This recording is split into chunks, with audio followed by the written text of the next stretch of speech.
জাহাজটিতে আগুন লেগেছে বলে হুতিরা যেহেতু ট্রিগার টানছে, তাই বলা যায় ইরান তাদের ইসরায়েলে ভ্রমণকারী যে কোনো জাহাজকে লক্ষ্য।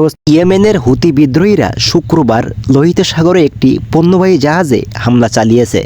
হামলার ফলে জাহাজটিতে আগুন লেগেছে বলে জানিয়েছে এএফপি।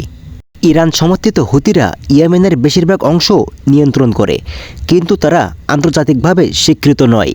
হুতিরা জানিয়েছে তারা গাজা উপত্যকায় 2 মাস ধরে চলমান হামাসের সঙ্গে যুদ্ধে ইসরায়েলকে চাপে রাখার জন্য জাহাজগুলোকে লক্ষ্যবস্তু করেছে।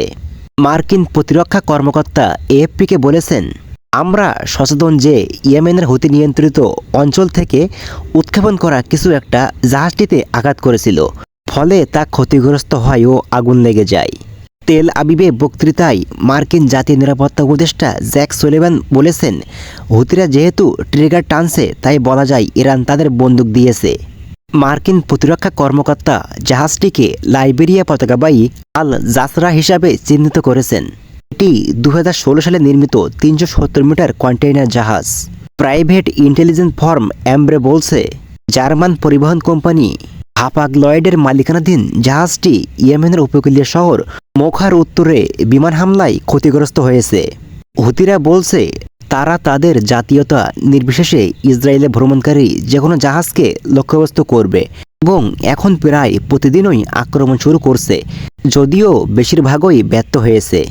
হ্যাপাগ-লয়েডের একজন মুখপাত্র এএফপিকে বলেছেন, আমাদের একটি জাহাজে হামলা হয়েছে। জাহাজটি গ্রিক বন্দর পায়রাস থেকে সিঙ্গাপুর যাচ্ছিল।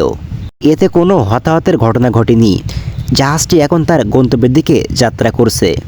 ইয়েমেন ও উত্তর পূর্ব আফ্রিকার মধ্যবর্তী সংকীর্ণ প্রণালী বাব আল মান্দাবের কাছে এই হামলার ঘটনা ঘটেছে।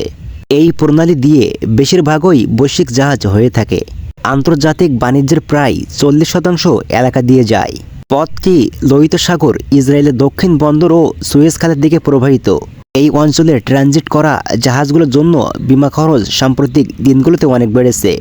যদিও লোহিত সাগরের মধ্য দিয়ে যাওয়া যুদ্ধ জাহাজগুলো সুসজ্জিত ও প্রতিশোধ নিতে সক্ষম, তবে বাণিজ্যিক জাহাজে এই ধরনের সুরক্ষা নেই।